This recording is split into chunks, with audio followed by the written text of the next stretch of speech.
Salve, salve, galera do InfectoCast. Aqui quem tá falando é Mafê. Aqui é o William. E aqui é o Klinger. E cá estamos nós de novo, a convite da Pfizer, para falar um pouquinho mais sobre resistência antimicrobiana em gram-negativos. Aqui, nessa série de vídeos, a gente está trazendo diversos cenários e diversos temas a respeito da resistência antimicrobiana em gram-negativos.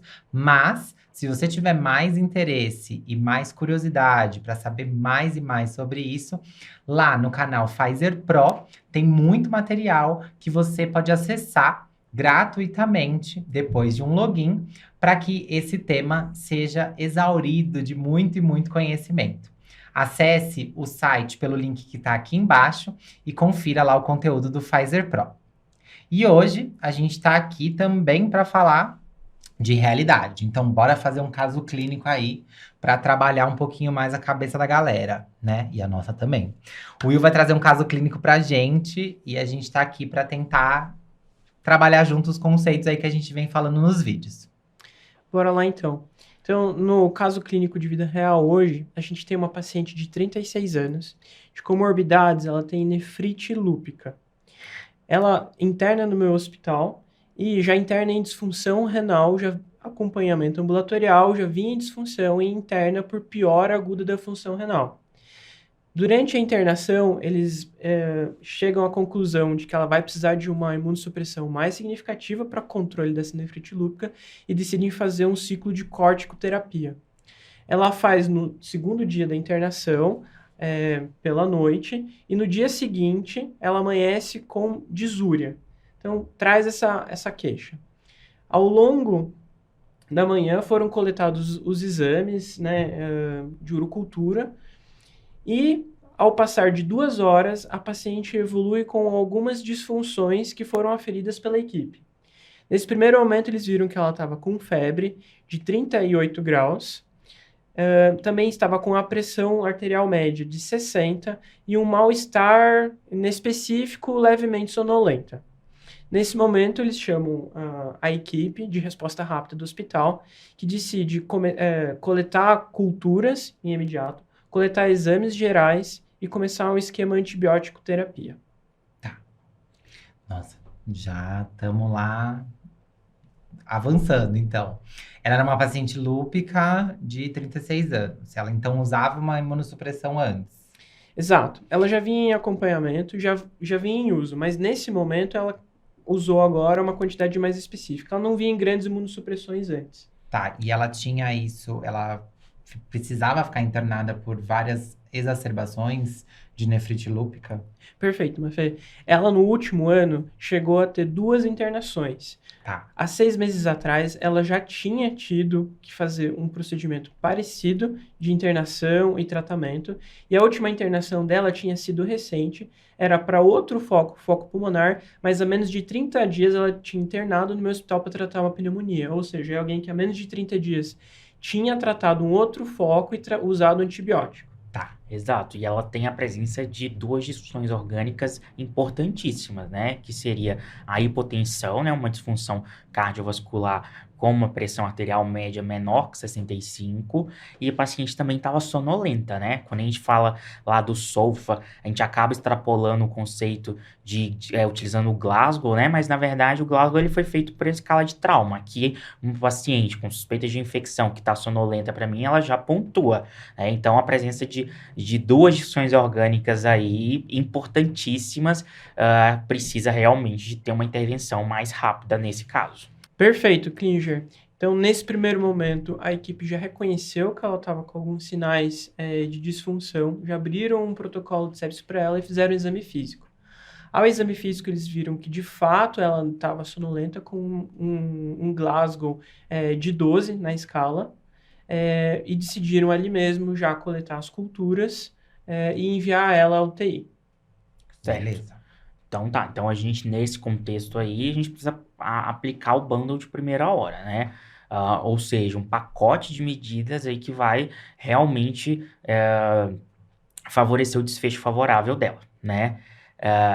Então, que seria, né, a começar pela expansão volêmica. Hoje a gente tem a recomendação, né, de que essa expansão volêmica, ela possa ser feita até 30 ml por quilo, mas que individualize os pacientes, né, não é todo mundo que aguenta 30 ml por quilo, de preferência uma solução, um cristalóide, de escolha seria o Ringer lactato.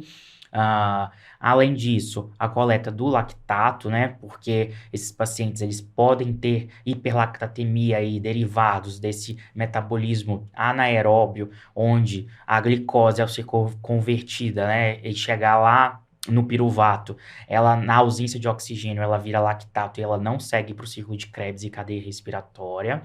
Então, o lactato ele é um marcador importante de disfunção celular, de hipoperfusão celular e sofrimento fetal. De sofrimento fetal, não, de sofrimento celular dessa célula.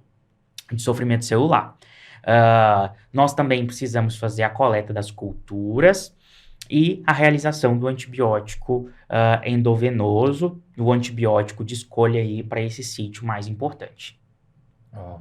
E aí a gente tá pensando num sítio urinário, né? Porque ela falou que tinha aí uma disúria no começo, né? O que eu queria saber é se você falou que ela ficou internada, né? Nesse último ano, 2 vezes. Ela já era colonizada por alguma coisa? Perfeito, Mafê. Na outra internação que ela teve há 30 dias atrás, a pneumonia que ela tinha tido, eles não tiveram cultura de aspirado traqueal, mas Tá. eles tinham uma hemocultura dela que era positiva para uma Klebsiella, Tá. que tinha um perfil, na época, ISPL, era resistente à beta-lactamase. Tá. Eventualmente, naquela internação, ela também tinha uma cultura de urina, ou seja, ela não tinha tido sintomas, mas num contexto que estava internado fazendo um rastreio infeccioso, ela tinha uma bacteriúria sintomática e na urina prévia dela tinha crescido pseudomonas. Tá. Certo. Mas ela não estava com sonda vesical também, não estava com nenhum Não. dispositivo. Não tinha nenhum dispositivo urinário. E também não estava com catéter venoso central. Não. Nesse momento, ela ainda não estava com catéter venoso central. Ela estava com disfunção renal, mas ainda não estava dialisando. Tá. Certo. Beleza, então acho que fizemos o pacote da primeira hora, né? Ela recebeu um antibiótico e ela respondeu? A expansão volêmica inicial que foi feita, ela teve uma resposta não satisfatória. Tá. Então, depois de 2 horas de expansão volêmica, ela persistiu com a pressão arterial média de 60 e foi instituído droga vasoativa, isso já em ambiente de UTI. Tá, beleza. Quando a gente tá falando de uma realidade, desta realidade, esta paciente tá dentro de um hospital que tem uma frequência baixa, alta de produtores de carbapenemase. Como que é isso? Tem. Nesse hospital que ela está internada, um dos grandes problemas é KPC de uma forma geral, o gene KPC. Tá, Então, tanto enterobactérias quanto pseudomonas são bactérias que a gente encontra principalmente nas nossas UTIs, essas bactérias. tá. Certo. E a paciente, ela já tinha essa nefrite lúpica. E quanto que era a creatinina basal dela? A creatinina basal era 1,5. 1,5. Ok. Era Então, um rim já machucado, né? sim, Já... um doente renal crônico Perfeito. já, mas que Jovem, né? jovem. Lembrando que ela entrou em agudização, então estava pior, assim, a creatina de entrada era bem pior, mas a basal, né, antes da internação era 1,5. Então ela entrou com uma disfunção renal com risco de evoluir para diálise já antes, já. Entendi. E a gente sabe o que ela usou de antibiótico na internação passada para tratar aquela pneumonia que você falou? Sabemos, ela usou meropenem. Meropenem. Tá, ok.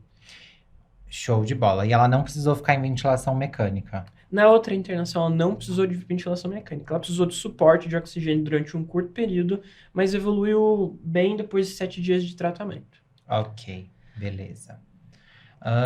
E agora fizemos as medidas, ela não respondeu, ela tava com droga vasoativa. Perfeito. Ela estava com droga vasoativa e depois de 16 horas cultura que eu tinha, da urocultura que eu tinha colhido lá no começo, quando ela começou com disúria, eu já tenho um resultado parcial de que está crescendo um gram negativo. Lembrando que na outra internação ela já tinha uma bacteriúria sintomática por pseudomonas. Certo. Certo. E agora, qual foi o esquema que a equipe iniciou para ela? Perfeito. Conforme o protocolo daquela instituição, o paciente evoluindo com choque séptico é iniciado vancomicina e meropenem. Beleza, então ela tá em UTI. A gente tem resultado de algum exame já? Tem. Ela tem uma franca piora da função renal, então a creatinina dela atual está de 4,6. Ela tem um lactato aumentado de 4 ml/mol.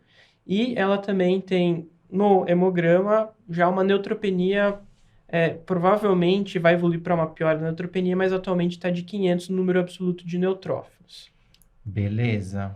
Ou seja, eu tenho uma paciente que está evoluindo em sepse, provável foco urinário, na minha UTI com uma disfunção, tá, imunossuprimida e uma piora da função renal, sendo que eu já tenho um gram negativo aí na minha cultura. Bom, ser médico do dia seguinte é fácil, Muito né? fácil. Mas, pensando racionalmente, uma paciente que o rim para ela vale muito, eu fazia um esquema pensando em um foco urinário com vancomicina, Sem ela estar invadida por um catéter, sem ela né? estar invadida por um catéter, eu achei um pouco Highlander. É algo que a gente precisa pensar, né? Não tem como, porque é uma paciente jovem, de 36 anos, com possibilidade de recuperação de função renal, Perfeito, né? Mafê. E que eu vou evitar ao máximo ela de entrar numa terapia de substituição renal aí dentro de um catéter e que isso só vai virar uma bola de neve, né? Perfeito, Mafé. E foi essa discussão que teve a partir da próxima cultura, que na minha hemocultura também começou a crescer depois de 24 horas um gram negativo. Ou seja, eu tinha gram negativo na urina e no sangue, o que corroborou para a hipótese de uma sepse de foco urinário. Show de bola. Nesse momento, minha paciente não estava respondendo e eu, como infectologista ali no momento, foi levantada a hipótese de associar um segundo antibiótico no caso dela. Tá certo. Mas essa continuação a gente vai levar lá pro Pfizer Pro, onde a gente vai discutir se a paciente do William aí vai ter sucesso com esse esquema, se não vai, o que a gente pode fazer. Então a gente vai deixar o link aqui abaixo para vocês continuarem esse episódio com a gente lá no Pfizer Pro. Até lá, pessoal. Tchau, tchau.